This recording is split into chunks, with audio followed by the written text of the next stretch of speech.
नमस्कार, मैं हूँ राधा राणा और आप देख रहे हैं हिंद लाइव। आज बात करेंगे कि ऐसे नाम की जो पिछले कुछ सालों में राजनीति के गलियारों में अपनी खास पहचान बना चुका है। प्रशांत किशोर रणनीति बनाने से लेकर सड़क पर उतरकर जनता के बीच जाकर बात करने तक, प्रशांत किशोर अब सिर्फ एक चुनावी रणनीतिकार नहीं बल्कि एक जन आंदोलन को चेहरा भी बन चुके हैं। बिहार की जमीन पर चल रही उनकी जन सुराज यात्रा अब तेज होती जा रही है और इसी कड़ी में नवादा में आयोजित उनकी जनसभा ने सियासी हलकों में हलचल मचा दी है। सभा में उन्होंने न सिर्फ बेरोजगारी और भ्रष्टाचार जैसे मुद्दों को सामने रखा बल्कि प्रधानमंत्री मोदी, मुख्यमंत्री नीतीश कुमार और पूर्व मुख्यमंत्री लालू प्रसाद यादव पर भी तीखा हमला भी बोला है। जी हाँ, प्रशांत किशोर ने जनता से वादा किया कि अब बिहार का युवा बाहर नौकरी की तलाश में नहीं भटकेगा।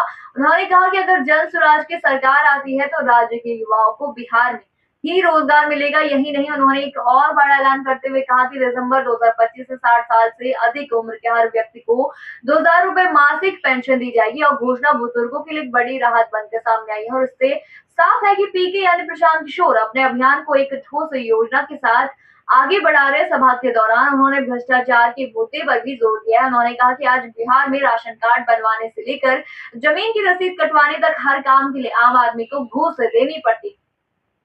उन्होंने इसके लिए नेताओं और अधिकारियों को जिम्मेदार ठहराया। पीके ने साफ कहा कि यह व्यवस्था अब नहीं चलेगी और अगर जनता उन्हें मौका देती है तो वो सिस्टम को पूरी तरह से बदल देंगे। उन्होंने जनता से अपील की कि वे जाति या चेहरे देखकर नहीं बल्कि अपने बच्चों के भविष्य को ध्यान में रखकर वोट दे। प्रशांत किशोर ने शिक्षा के क्षेत्र में भी बड़ा वादा किया है। उन्होंने कहा कि जब तक बिहार के सरकारी स्कूलों की हालात नहीं सुधरते तब तक 15 साल से कम उम्र के बच्चों को निजी स्कूल की फीस सरकार खुद देगी। इस फैसले से गरीब परिवारों को अंग्रेजी मीडियम स्कूलों में पढ़ाई का मौका मिलेगा और शिक्षा में समानता आएगी। जी हाँ, यह घोषणा उस वर्ग के लिए बेहद अहम मानी जा रही है जो अब तक बेहतर शिक्षा के लिए केवल सपने देखता था। नवादा की सभा में प्रशांत किशोर को जबरदस्त जन समर्थन भी मिला। पकड़ी बरवा चौक, रोड मोड़, भगत सिंह चौक से लेकर हिसुआ मैदान तक उनके स्वागत में हजारों लोग उमड़े।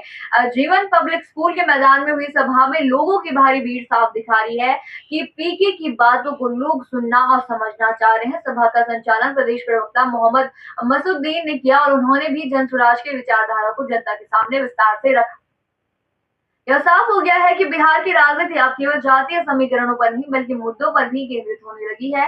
बेरोजगारी, भ्रष्टाचार, शिक्षा और पेंशन जैसे मुद्दे अगर चुनावी चर्चा का हिस्सा बनते हैं तो प्रशांत किशोर की यात्रा बिहार की राजनीति को नई दिशा दे सकते हैं। हालांकि राजनीतिक सफर आसान नहीं होता है और जन समर्थन को वोट में बदलना किसी भी नेता के लिए सबसे बड़ी चुनौती होती है। लेकिन जिस तरह से पीके हर जिले, हर गांव, हर गली में जाकर लोगों से सीधी बातचीत कर रहे हैं, वह उन्हें बाकी नेताओं से अलग बनाता है। अब देखना ये होगा कि जनता इस वादे और भरोसे पर कितना मोहर लगाती है। क्या पीके की रणनीति सिर्फ भाषण और घोषणाओं तक सीमित रहेगी या सच में बदलाव की शुरुआत होगी? आप क्या सोचते हैं इस पूरे मुद्दे पर? हमें कमेंट सेक्शन में जरूर बताइए और बने रहिए हिंद लाइव के साथ। साथ ही चैनल को सब्सक्राइब करना न भूलें और हमारी फेसबुक और वेबसाइट के साथ भी जरूर जुड़े।